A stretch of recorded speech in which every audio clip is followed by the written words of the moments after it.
Dear teachers, हम आज इस सबक का, इस किताब का बाकायदा आगाज़ करने जा रहे हैं। इस किताब को कंप्लीट करते वक्त तक हम बच्चों में बहुत सी नई डेवलपमेंट्स करेंगे। इसके लिए हमें छोटे छोटे कदम बढ़ाते जाना है ताकि बच्चे बेहतर तरीके से सुनना, बोलना, पढ़ना और लिखना सीख सकें। यहाँ पर हमने अलिफ को पढ़ा है, तो अलिफ को पढ़ने के लिए हमें बच्चों को सबसे पहले तस्वीर की जानकारी देनी है। इसके बाद हमने अलिफ की आवाज़, शक्ल और नाम से आगाही देनी है। इसके साथ ही साथ हमने बच्चे को अलिफ लिखना भी सिखाना है।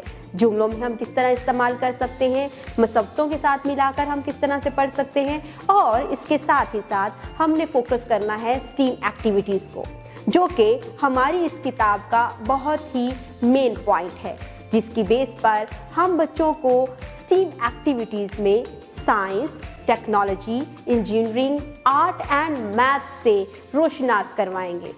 उम्मीद करती हूँ आपने इस वीडियो से बहुत कुछ सीखा होगा। वर्कबुक, उसका इस्तेमाल करके आप बच्चों को घर का काम भी दे सकते हैं, जिससे बच्चे बेहतर तरीके से लिखना भी सीखेंगे और अलिफ का बेहतर इस्तेमाल भी सीखेंगे। मज़ीद वीडियोस देखने के लिए हमारे साथ रहिएगा। मिलते हैं अगली वीडियो में। खुदा हाफिज़।